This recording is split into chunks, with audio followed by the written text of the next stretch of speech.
IMO. L'IMO à la une avec Marie-Cœur Laurent. Bonjour Marie. Bonjour Cédric. On reparle de la loi Elan, nouvelle étape avec la commission mixte paritaire et la volonté que députés et sénateurs trouvent un terrain d'entente rapidement. Oui, alors oui, parce qu'en fait, lors de l'examen du texte, les sénateurs ont profondément modifié certains passages de la loi Elan. Bon, là, c'est une chose finalement qui est assez courante entre les deux chambres, beaucoup de modifications au Sénat, et qui n'empêche pas habituellement les députés qui ont le dernier mot de tout remettre en l'état dans lequel ils l'avaient voté. Sauf que cette fois-ci, effectivement, le gouvernement veut aller vite et éviter que la loi logement ne revienne faire un tour à l'Assemblée nationale avec son lot de débats et son lot d'amendements. Du coup, là, on va avoir quelques concessions et ils n'ont pas vraiment le choix du côté du gouvernement parce que l'un des rapporteurs du texte, le député Richard Lieuget, reconnaissait il y a quelques jours qu'en l'état, il n'y avait qu'une chance sur deux, alors il disait 50% de chance que cette commission mixte paritaire qui a lieu mercredi puisse aboutir à un accord avec les sénateurs. Donc, l'exécutif depuis a décidé de faire quelques concessions. Selon nos informations, il y en aura notamment sur la loi littorale que les sénateurs souhaitaient assouplir. Un geste à venir aussi sur un autre sujet polémique, on en avait pas mal parlé.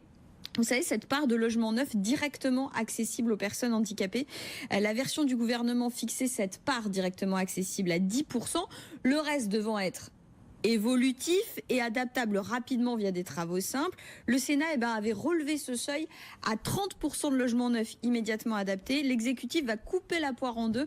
Voilà ce que nous dit une source bien informée. On suivra également les éventuelles évolutions sur la réorganisation du monde HLM. Ce chapitre-là ayant lui aussi été profondément modifié par les sénateurs. Bon, en revanche, pas question de céder un pouce de terrain sur la loi SRU. Ouais, pourtant, il y en a eu du bras de fer sur la loi SRU. Les sénateurs n'obtiendront rien ou quasiment rien sur cette loi, vous savez, qui impose un quota de logements sociaux dans la plupart des grandes villes de France. Ces défenseurs s'en sont assurés. Alors les élus avaient pourtant effectivement multiplié les amendements. C'est souvent le cas, mais cette fois-ci véritablement parce que ils voulaient assouplir cette fameuse loi et ils misaient précisément sur ce calendrier ultra serré pour obtenir enfin gain de cause. Ce ne sera pas le cas. Selon nos informations, l'exécutif va notamment rejeter l'amendement le plus symbolique, j'ai envie de dire, sur le passage de 20 à 25% de logements sociaux. C'est un objectif qui est fixé à 2025. Les sénateurs voulaient décaler cet objectif de plusieurs années. Le gouvernement ne l'acceptera pas. Pas question non plus de permettre à certaines villes de renégocier au cas par cas le niveau de leur quota en fonction notamment par exemple de la richesse de leurs habitants.